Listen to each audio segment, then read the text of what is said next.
वो शॉट बना नहीं बना उसका? थोड़ा विपक्ष उठाना चाहता है और एमएलए साहब गाय लेकर आ गए।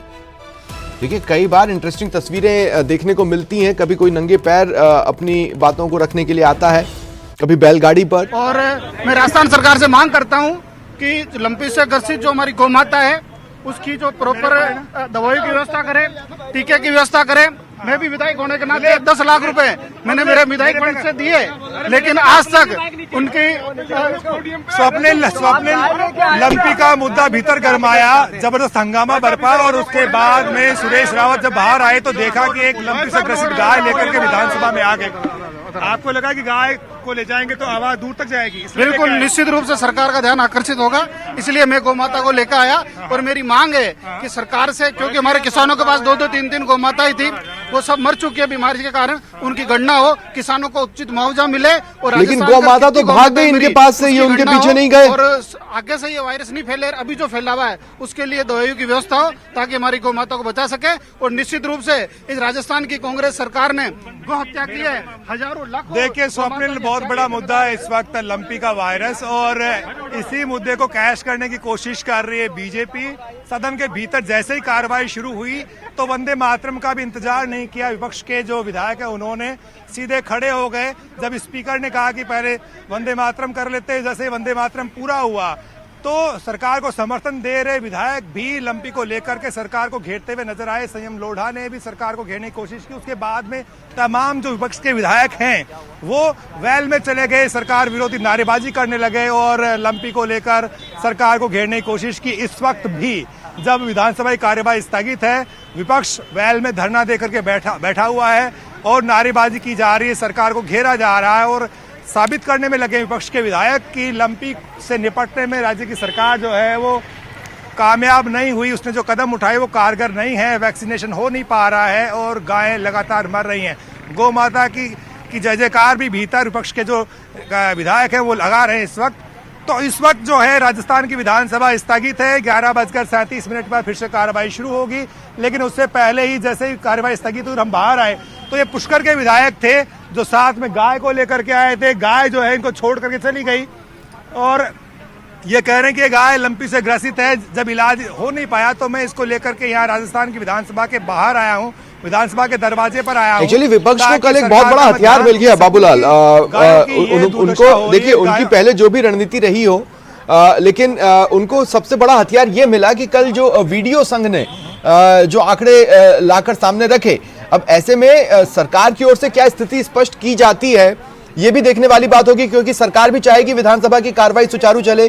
तो उनकी ओर से किसे ऑथराइज किया गया है कि वो विपक्ष से बातचीत करे, उनकी मांगों को एकोमोडेट करें?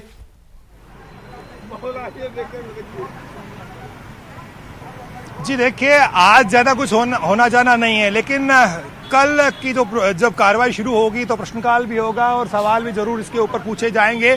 लेकिन उससे पहले आज जब विधानसभा की कार्रवाई शुरू हो रही थी उससे पहले ही बीजेपी के जो विधायक हैं वो स्पीकर के चैम्बर में उन्होंने धरना दे दिया और जो सत्रावसान नहीं किया गया था उसको लेकर उन्होंने सरकार को घेरने की कोशिश की। हालांकि जब स्पीकर सीपी जोशी ने उनको समझाया तो मान गए, लेकिन जैसे ही कार्रवाई शुरू हुई सब के सब वेल में चले गए और सरकार के खिलाफ नारेबाजी करते हुए उन्होंने माहौल बनाने की कोशिश की कि गौ माता की अगर सच्चे मायने में कोई रक्षक है तो वो बीजेपी है।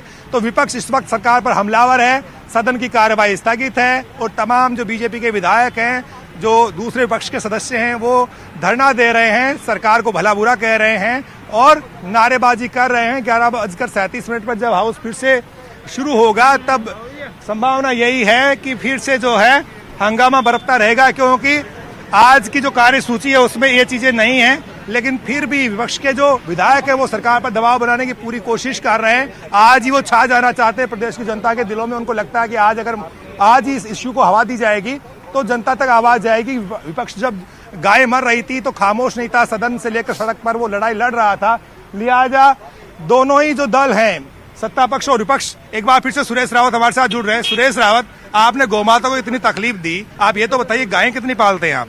देखिए, निश्चित रूप से हमारे जो पिताजी है वो भी गोधन का ही काम करते थे। मैं स्वयं गांव ढाणी के अंदर रहता हूं। अभी घर में करीब मेरे 8-9 हमारे घर के अंदर गौ माता हैं, उसमें से 2 लंपी वायरस से ग्रसित भी थी, लेकिन अब वो ठीक है। अच्छा, ये जो गाय लेके आई आपके घर की गाय है या कहीं और से लाए? निश्चित रूप से हमारी घर की गाय नहीं थी। सुबह जब मैं घर से निकला था तो कुछ कार्यकर्ता मेरे पास आए थे कि साहब गोवंश में लंपी वायरस चल रहा है और सरकार ध्यान नहीं दे रही।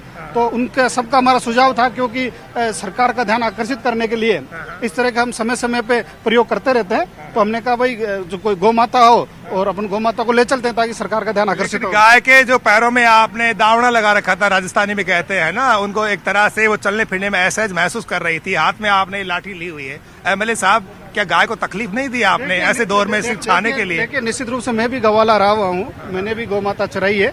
तो हमारी ये तो राजस्थान की किसानों की संस्कृति है कि हम गोदल पालते हैं और गौ माता को चराते हैं। अच्छा, कहाँ से लेके आए थे ये गाय? क्या रास्ते में से लेके आए या कैसे? नहीं, निश्चित रूप से ये रास्ते में से नहीं है। ये हमारा कोई कार्यकर्ता था, उनके घर पे बंदी हुई थी और बीमारी से ग्रसित थी। उन्हीं का सुझाव था कि साहब इस गौ माता का जो वायरस है फैल रहा है, सरकार का इसकी तरफ ध्यान आकर्षित। लेकिन ऐसे इलाज थोड़ी होगा, उस गाय का तो मर्ज बढ़ेगा। इस गर्मी में आप लेकर के आए, कितना पैदल चलाया आपने इस गाय को? निश्चित रूप से जो आप शायद आपको जानकारी नहीं है कि क्योंकि गौ माताएं जो चराते हैं तो गौ माताएं तो धूप के अंदर ही चरती है। हम भी जो गवाले बन के जाते थे तो धूप के अंदर ही गाय भागी तो पीछे तो जाना था एमएलए साहब। सूर्य की जो किरणों से गौ माता को ऊर्जा मिलती है।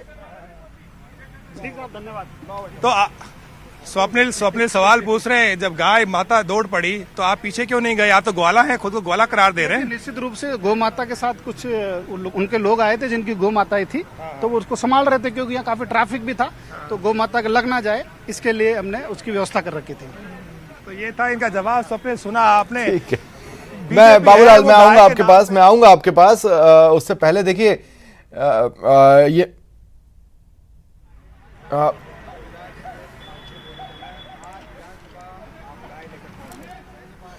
मैं आऊंगा आपके पास, लेकिन उससे पहले मैं ये बता दूं कि सीएम साहब से आपकी बातचीत हुई है या हमारे किसी सहयोगी ने बातचीत की है और क्या कुछ उन्होंने कहा वो आपको सुनवाएंगे कुछ ही पलों में। देखिए, वैसे तो सदन की कार्रवाई 11:38 तक के लिए स्थगित हुई थी, लेकिन 11:26 पर यह जानकारी मिल रही है कि विधानसभा की कार्रवाई दोबारा शुरू हो गई है। इसको समझने की कोशिश करेंगे। बाबूलाल, कोई जानकारी इस संबंध में?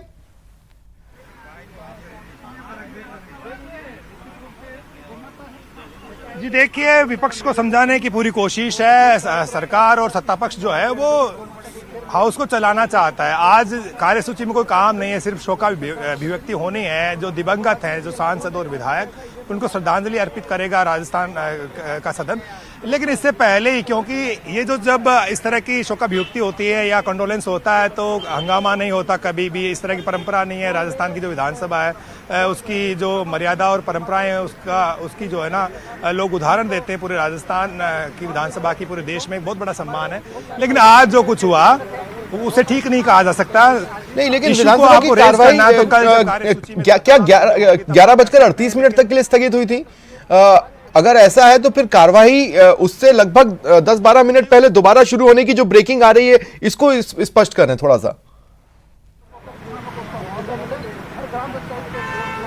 जी बिल्कुल, क्योंकि ज्यादा कामकाज है नहीं। हाउस आज 1-1.5 घंटे ही चलना मुश्किल से, तो स्पीकर साहब को लगा होगा कि आज की जो कार्यसूची का काम है वो पूरा कर लिया जाए और उसी को देखते हुए तमाम चीजों पर उन्होंने फोकस करके फिर से हाउस को जो है रिज्यूम कर दिया होगा। लेकिन मैं इस वक्त बाहर हूं और जो भीतर है, सचिन पूरी पल पल की खबरें आपको दे रहे हैं। तो आज जो है जैसे ही हाउस जो है शुरू हुआ, लंपी को लेकर के जो बीजेपी के विधायक हैं उन्होंने हंगामा खड़ा किया, शोर शराबा हुआ। स्पीकर ने पहले समझाने की कोशिश की, कार्यसूची के जो आज के काम है उनको सदन की पटल पर जो मंत्री हैं उन्होंने रखने की कोशिश की। मैं कुछ ही पलों में आपके पास दोबारा आ रहा हूं बाबूलाल, मैं दोबारा आपके पास आ रहा हूं। उससे पहले जैसा कि मैंने कहा, मुख्यमंत्री अशोक गहलोत ने क्या कुछ कहा, एक बार सुनवा देते हैं। असेंबली लगातार कंटिन्यू रखी गई। क्यों रखी गई है? क्योंकि जो इन्होंने नया मॉडल बना, मैं बार बार कह रहा हूं कि जो बीजेपी ने नया मॉडल बना दिया देश के अंदर हॉर्स ट्रेडिंग का, सरकारें गिरा रहे हैं। पहले अरुणाचल प्रदेश, कर्नाटका, फिर मध्य प्रदेश, महाराष्ट्र, अब और इसकी दृष्टि कई जगह पर है। झारखंड में भी प्रयास कर रहे हैं। तो पिछली बार राज्यपाल महोदय को इन्होंने मजबूर कर दिया। आज तक इतिहास में कभी नहीं हुआ। कैबिनेट रिक्वेस्ट करती है असेंबली बुलाने के लिए, तो राज्यपाल को असेंबली बुलानी पड़ती है। इतने एडिटोरियल लिखे गए राज्यपाल के खिलाफ में जो आज तक हिस्ट्री में कभी नहीं लिखे गए होंगे। ये क्यों नौबत आई थी?